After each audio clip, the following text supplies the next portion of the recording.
नमस्कार, मी अनिल दुबदाळे. दिवे Belgaum Chandgad live news म्हणजेच DBC लाईव्ह न्यूजमध्ये आपणा सर्वांचे स्वागत करत आहे. चला पाहूया आजच्या काही महत्त्वाच्या बातम्या. पुणे जिल्ह्यातील श्री क्षेत्र देहू येथील भामचंद्र भंडार घोराडेश्वर या जगद्गुरू तुकाराम महाराजांच्या साधनाभूमीचं राज्यकर्त्याकडून अशा प्रकारे वाट लावली जाते.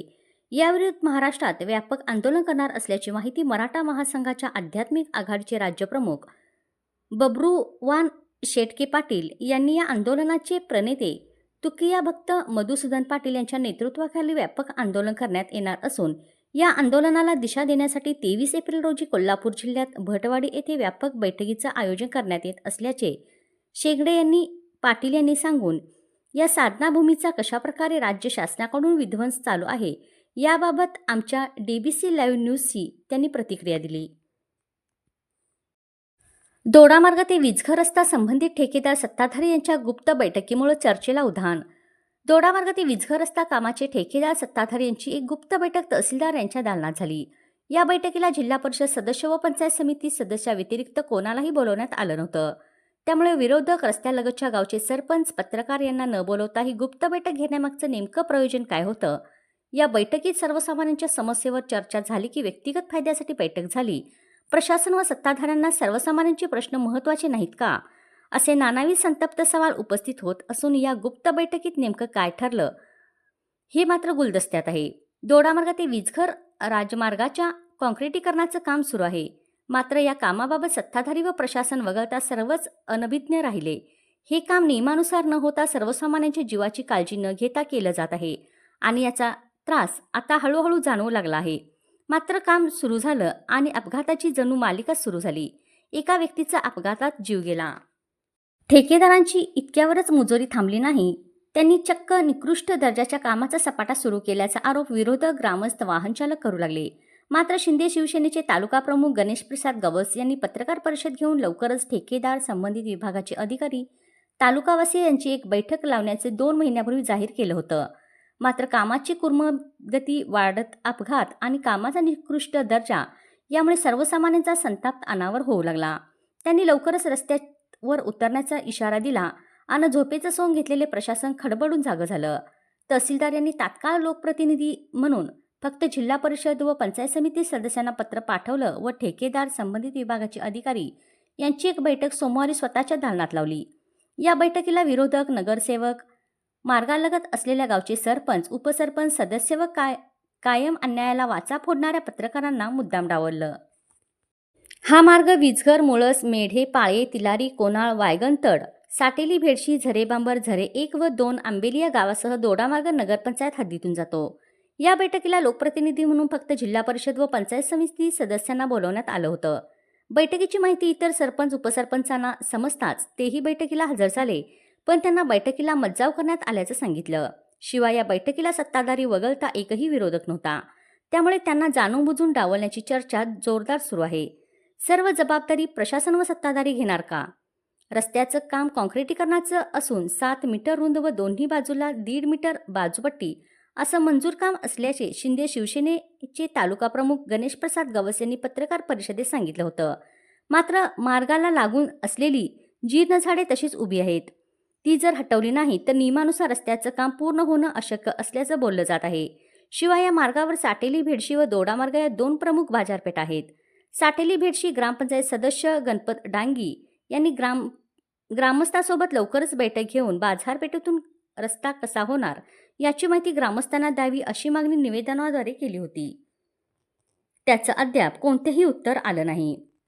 ठिकठिकाणी रस्ता खोदून ठेवला असून अनेक अपघात होत आहेत. त्यामुळे पावसाळ्यापर्यंत रस्त्याचं किती काम होणार? झाडं पडून असुरक्षिततेमुळे अपघात झाल्याची त्यांची जबाबदारी हे सत्ताधारी व प्रशासन घेणार का? असा संतप्त सवालही उपस्थित होत आहे. केवाडी रस्त्यावर दिवसाढवळ्या बाहुबली हत्ती दहशत, रस्त्याकडेला बोंडू टाकल्याने अर्धा तास रस्ता रोखला. अचानक हत्ती रस्त्यावर, बहीण भाऊ किरकोळ जखमी होण्याची घटना. वन विभाग यांनी दक्षता घेण्याची मागणी.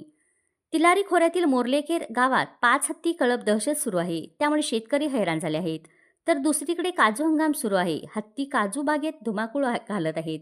त्यामुळे काही जणांची काजू, बोंडू मोरले घोटगेवाडी रस्त्याकडेला टाकले.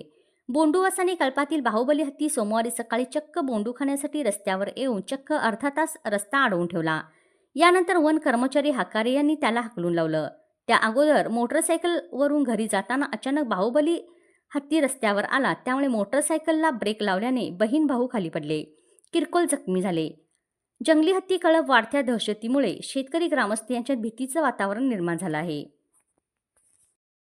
स्वानंद महिला संस्था Pimpri Chinchwad Shri all India Jain conference राष्ट्रीय महिला शाखा भगवान महावीर जन्मकल्याण बाबासाहेब आंबेडकर जन्मजयंती व या दोन महान विभूतीचे जन्मजयंतीचं औचित्य साधून समाजामध्ये उत्तम कार्य करणारे, सारे जीवन समाजसेवेसाठी परिवारासाठी समर्पित करणाऱ्या महिलांना स्वानंद संस्थेच्या रौप्य महोत्सव वर्षानिमित्त माता श्रीशला माई रमा पुरस्काराने सन्मानित करण्यात आलं.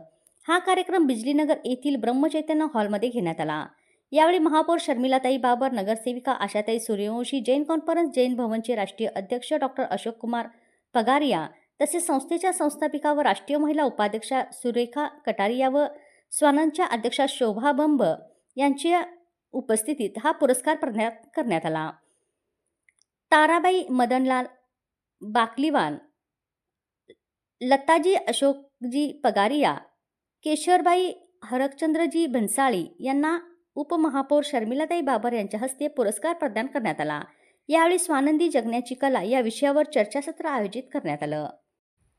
या चर्चासत्रामध्ये नकारात्मकता दूर ठेवून सकारात्मकने जीवन कसं जगावं यावर अतिशय सुंदर अशा प्रकारचं हे चर्चासत्र कीर्तनकार डॉक्टर श्वेता राठोड, शुभांगी कात्रेला यांनी रंगवलं. महिलांनी आपल्या जीवनाचा पट अतिशय सुंदरतेने मांडला.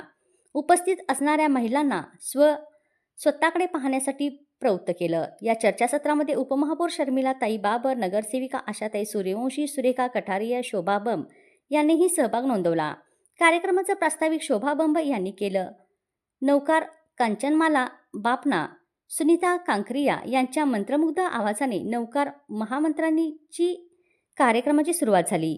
याप्रसंगी कासारवाडी संघाचे अध्यक्ष विलासजी पगारिया, दापोडी संघाचे अध्यक्ष दिलीपजी भन्साळी, पिंपरी चिंचवड जैन महासंघाचे अध्यक्ष श्रेयाजी पगारिया, पारस भवन अध्यक्ष देवेंद्रजी बाकलीवान, जैन विद्या प्रसारक मंडळाचे कार्यकारी सदस्य चंद्रकांतजी भन्साळी, पुणे जिल्हा विभागाचे जैन कॉन्फरन्स अध्यक्ष प्राध्यापक प्रकाश कटारिया, तपस्वी प्रवीणजी भन्साळी, स्वानंदच्या माजी अध्यक्ष सुनीता देसरडा, राजश्री बिनायकिया, कांचनमाला बाफन, जैन सोशल ग्रुपच्या मंजुधोका, तपस्वी मंगलाबाई भन्साळी इत्यादी मान्यवर उपस्थित होते.